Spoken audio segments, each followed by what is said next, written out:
Bonsoir Anissé. Bonsoir. Bon, bah, vous allez un petit peu nous donner un avant-goût des vacances avec ce qu'on peut mettre dans notre sac de plage.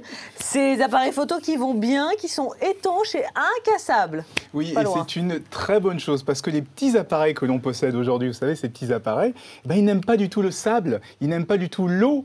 Hein, c'est un peu compliqué d'emmener ça à la plage, on veut faire des photos de vacances. Eh bien, justement, aujourd'hui, ils deviennent étanches, ils deviennent anti-choc. Regardez à quoi ça ressemblait une coque anti-choc, parce qu'on pouvait mettre ces appareils-là dans des coques anti-choc. On va voir à quoi ça ressemble en image.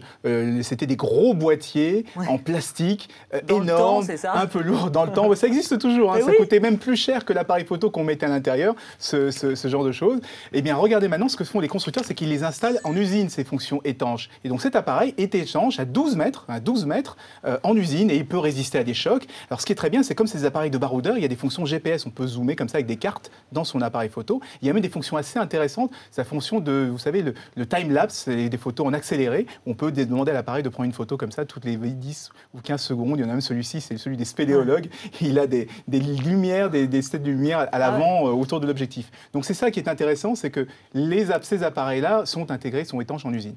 Alors il y en a qui sont plus gros que d'autres et qui ne sont pas étanches. Ça, par exemple. Ben ça, c'est étanche, justement. Ça, c'est la nouvelle tendance, c'est qu'il est tout petit, il est extrêmement fin, il paraît jouet, mais c'est un appareil photo étanche. Il résiste à 1,50 m de chute et on peut le plonger à 5 mètres de profondeur. C'est l'espèce de coque, là, c'est ça qui permet... C'est la conception entière qui est faite de façon étanche. Et c'est pas le seul, hein. Celui-ci est tout petit de Sony. Nikon a aussi un appareil dans le genre. C'est toujours les mêmes, hein, Nikon, Canon et Sony. Et on peut voir des petites images de ce qu'on peut faire, parce qu'on peut plonger à la piscine avec ce genre d'appareil, plutôt que les gros qui ressemblent à des appareils de baroudeur. Ah, génial. Et le caméscope, pareil? Et la nouvelle donnée, c'est ça, c'est qu'aussi les caméscopes, vous voyez, il est tout petit, celui-ci, il est tout petit, mais étanche, 5 mètres, et incassable, enfin 1,50 m. Oui, voilà. Hein. Donc pour les maladroits, c'est parfait, mais tactile. Donc ils ont vraiment très bien travaillé sur cette technologie. C'est intégré en usine maintenant. On pouvait l'emmener à la plage et les plonger dans le sable sans problème, sans risque. Génial.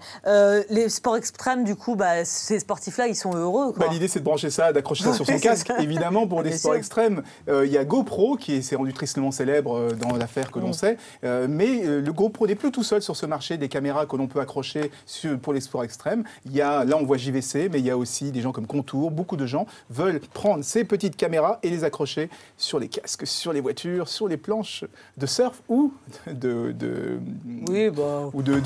ski. Je vais y arriver. Vous m'en prêtez un pour mes vacances, voilà, c'est sympa. Merci, je vous ramènerai des jolies photos.